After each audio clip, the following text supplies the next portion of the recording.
Weekend వచ్చిందంటే cinema ప్రపంచంలో సినిమాల రిలీజ్తో పాటు ఆ హిట్ టాక్తో పాటు రివ్యూల వ్యవహారం కూడా పెద్ద ఎత్తున జరుగుతూ ఉంటుంది. కానీ ఈ వీకెండ్ తెలుగు సినిమా చరిత్రలో పెద్ద చరిత్ర సృష్టిందని చెప్పాలి. ఎందుకంటే icon star Allu Arjun arrest నిన్న శుక్రవారం ఉదయం 11 గంటలకి ప్రారంభమైనటువంటి ఈ ఎపిసోడ్ మొత్తం ఈరోజు అంటే శనివారం తెల్లవారుజాము 6 వరకు కూడా కొనసాగింది. మొత్తం ప్రతి క్షణం కూడా ఒక సస్పెన్స్ థ్రిల్లర్ సినిమాని తలపించినట్టుగా ఈ ఎపిసోడ్ అంతా కొనసాగిన పరిస్థితి అయితే నిన్న మనం చూస్తాం. అయితే నిన్న ఉదయం 11 గంటలకి జూబ్లీ హిల్స్ నివాసానికి అల్లు అర్జున్ నివాసానికి చేరుకున్నటువంటి పోలీసులు ఆయనపై నమోదైనటువంటి ఈ సంధ్యా థియేటర్ తొక్కిసలాట కేసులో ఆయన అరెస్ట్ చేస్తున్నట్టుగా కూడా ప్రకటించారు. అయితే ఇమీడియట్గా అక్కడ నుంచి పోలీస్ స్టేషన్కి తరలించే క్రమంలో పోలీసు అక్కడ అల్లు అర్జున్కి సంబంధించినటువంటి లాయర్లు నాంపల్లి కోర్టులో ఒక బెయిల్ పిటిషన్ దాఖలు చేశారు. రెగ్యులర్ బెయిల్ పిటిషన్ అయితే దాఖలు చేశారు. అయితే అంతకుముందే ఈ కేసుని స్క్వాష్ చేయాలని, కేసుకి అల్లు అర్జున్కి ఎటువంటి సంబంధం లేదని అల్లు అర్జున్ తరపు న్యాయవాదులు ఒక ఫిర్యాదు కోర్టులో కేసును ఫైల్ చేసినప్పటికీ దానికి ఇంకా తీర్పు వెలువరించే అవకాశం రాలేదు. అయితే ఎప్పుడైతే అరెస్టు జరుగుతుందన్న క్రమంలో ఈ నాంపల్లి కోర్టులో అయితే ఒక కేసు వేశారు. దీనికి సంబంధించి జడ్జి నిర్ణయం కూడా తీసుకోవడం జరిగింది. నిన్న మధ్యాహ్నం 1:02 దాటిన తర్వాత అల్లు అర్జున్కి 14 రోజులు రిమాండ్ విధిస్తూ నిర్ణయం తీసుకుంటంతో ఒక్కసారిగా అల్లు అర్జున్ అభిమానులతో పాటు యావత్ తెలుగు ప్రజలంతా కూడా ఒక్కసారిగా ఆశ్చర్యానికి గురైన పరిస్థితి. ఎందుకంటే అక్కడ జరిగిన ఘటన ఏదైతే ఉందో అల్లు అర్జున్ ప్రమేయం ఎంతవరకు ఉందనేది కూడా అందరికీ తెలిసిన విషయం. ఎందుకంటే ఆ టైంలో అక్కడికి వెళ్ళడం, సినిమా చూస్తూ సినిమా ప్రీమియర్ షో చూసేందుకు వెళ్ళడం, అదేవిధంగా అక్కడ ఉన్నటువంటి అభిమానుల్ని ఆయన పలకరించేందుకు అభివాదం చేసిన నేపథ్యంలో ఈ తొక్కిసలాట జరిగింది. అయితే అక్కడ ఉన్నటువంటి పోలీస్ సిబ్బంది కావచ్చు, ఇతరత్ర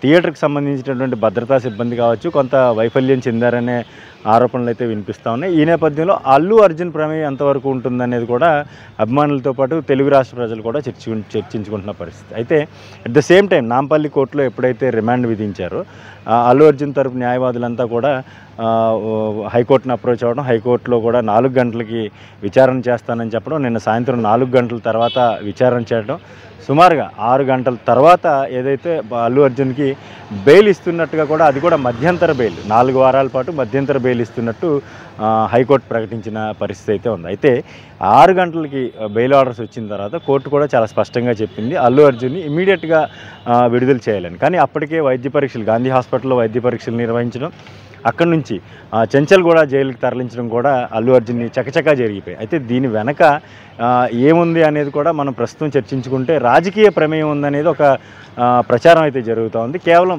ఈ అల్లు అర్జున్ ఏదైతే ఈ ఫంక్షన్లో పుష్ప రిలీజ్ ఫంక్షన్లో తెలంగాణ ముఖ్యమంత్రి రేవంత్ రెడ్డి ప్రస్తావన వచ్చినప్పుడు ఆయనకి కృతజ్ఞతలు తెలిపే సమయంలో ఒకసారిగా ఆయన పేరు సడన్గా గుర్తుకు రాకపోవడం, అది పెద్దగా సీరియస్గా తీసుకున్నారు రేవంత్ రెడ్డి. కేవలం అందుకే కక్ష సాధించేందుకు అల్లు అర్జున్పై ఇలాగా పోలీసులతో అరెస్ట్ చేయించారని ఒక ప్రచారం జరుగుతుంది. అయితే ఇందులో వాస్తవం ఎంత ఉంది, అది నిజంగా ఆయన అలాగా అటువంటి ఉద్దేశంతో ఆయన ప్రవర్తించారా అనేది మనం ప్రస్తుతం పక్కన పెడితే 6 గంటలకి బెయిల్ వచ్చిన తర్వాత సుమారుగా 10 గంటల తర్వాత వరకు కూడా ఆ బెయిల్ ఆర్డర్స్ చెంచల్గూడ జైలుకి చేరుకోలేదు. అంటే ఆ కోర్టు ఆర్డర్స్ ఇచ్చిన ఆ బెయిల్ ఆర్డర్స్ ఏదైతే ఉన్నాయో జైలు అధికారులకు చేరిన తర్వాత కానీ వాళ్ళు స్పష్టంగా ఆ బెయిల్ ఆర్డర్స్ తీసుకున్న తర్వాత కానీ స్పష్టంగా వాళ్ళు విడుదల చేసే ప్రక్రియని, జైలు నుంచి విడుదల చేసే ప్రక్రియని పూర్తి చేయలేని పరిస్థితి ఉంటుంది.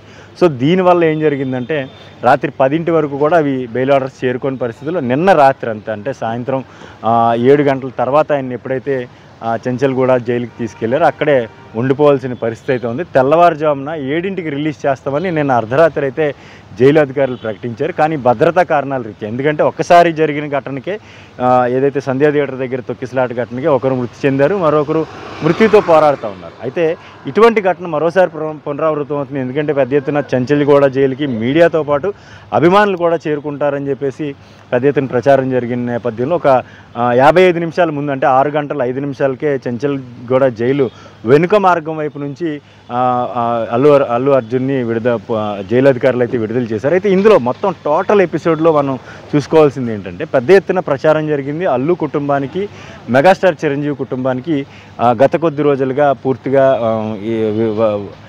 వ్యతిరేకత ఉంది, ఇద్దరి మధ్యన గొడవలు ఉన్నాయి, ఘర్షణలు పడుతున్నారు, ఒకరికొకరు మాట్లాడుకోవట్లేదని ఒక పెద్ద ఎత్తున ప్రచారం అయితే జరిగింది. కానీ నిన్న అల్లు అర్జున్కి అరెస్ట్ అయిన విషయం దగ్గర నుంచి కూడా మొత్తం అల్లు ఫ్యామిలీ అంతా కూడా ఆందోళన ఉన్న నేపథ్యంలో మెగాస్టార్ చిరంజీవితో పాటు ఆయన సోదరుడు నాగబాబు కూడా నేరుగా జూబ్లీ హిల్స్లో ఉన్నటువంటి అల్లు అర్జున్ ఫ్యామిలీ ఇంటికి వెళ్ళడం, అక్కడ పరామర్శించడం, అక్కడి నుంచి నిన్న సాయంత్రం వరకు కూడా ప్రతి విషయాన్ని క్షుణ్ణంగా పరిశీలించడం కూడా జరిగింది. అంటే దీన్ని బట్టి మనం తెలుసుకోవాల్సింది ఏంటంటే ఏదన్నా చిన్న చిన్న మనస్పర్ధలు ఉంటే ఉండొచ్చేమో, కానీ పెద్దగా అవి ఒకరి మీద ఒకరు ఆరోపణలు చేసుకునేంత మనస్పర్ధలు ఉంటాయని మాత్రం మనం భావించక్కర్లేదని తెలుస్తోంది. ఏదైనప్పటికీ కూడా 4 వారాల మధ్యంతర బెయిల్ వచ్చిన తర్వాత ఎటువంటి పరిణామాలు ఉంటాయనేది కూడా ఈరోజు విడుదలైన తర్వాత 6 గంటల తర్వాత నేరుగా ఇంటికి వెళ్లకుండా అల్లు అర్జున్ అయితే గీతా ఆర్ట్స్ వాళ్ళ సంస్థ ఏదైతే ఉందో ఆ సంస్థలోకి వెళ్ళడం, అక్కడ కుటుంబ సభ్యులతో పాటు సన్నిహితులు అదేవిధంగా న్యాయ నిపుణులతో కూడా చర్చించి చాలా చక్కని మెసేజ్ అయితే ఇచ్చారు. అయితే కోర్టు పరిధిలో ఉన్న